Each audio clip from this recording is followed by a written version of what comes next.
নমস্কাৰ নিউজ নাওৰ ষ্টুডিঅ'ত মই শ্ৰীমন্ত মাধৱ বৰুৱা চাওঁহক কি আছে আজি আমাৰ সংবাদ 26 ডিচেম্বৰ মঙ্গলবাৰে এটি ধৰ্মীয় অনুষ্ঠানেৰে শুভ উদ্বোধন কৰা হয় শ্ৰীমন্ত শংকৰদেৱ মন্দিৰৰ প্ৰাংগণ নিউজ নাওৰ এক ৰিপৰ্ট 26 ডিসেম্বৰ মঙ্গলবাৰে এটি ধৰ্মীয় অনুষ্ঠানেৰে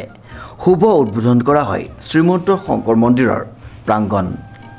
আমি চৰকাৰৰ পৰা অনুমোদন পাইছিলো 2,80,000 টকা সেইখিনি টকাৰে আমি মঞ্চটো বনাইছিলো তথাপি আমাৰ নহলগে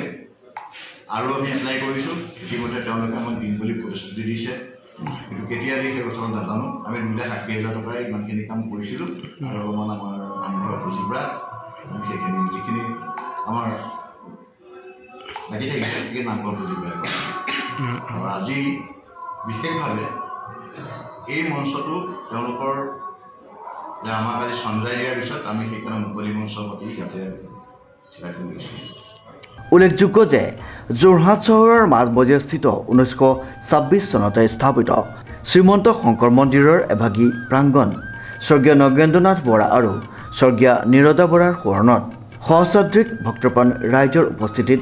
এটি ধৰ্মীয় ৰীতি-নীতিৰে শুভ উদ্বোধন কৰা হয় আমাৰ এই মন্দিৰটো 1926 চনত স্থাপিত হৈছিল ইয়াৰ দাতা আছিলে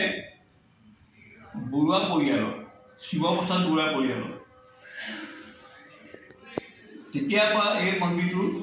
আমাৰ বিশেষকৈ দহাবৰ চুকৰ ৰাইজেহে চব আৰম্ভ কৰিছিলে য'ত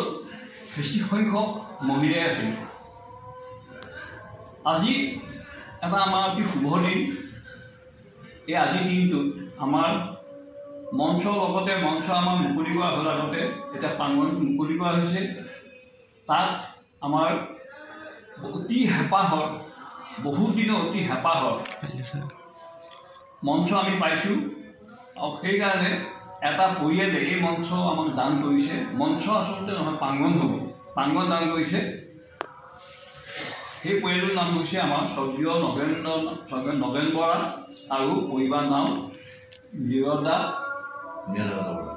বৰা মই ইয়াকে কৈছোঁ যে আমি অতি সুখী আজি আমাৰ প্ৰথম আমাৰ ৰাইজ গোট খাই নিজৰ প্ৰাংগণত নিজৰ মঞ্চত আজি আমি উপস্থিত হৈছোঁ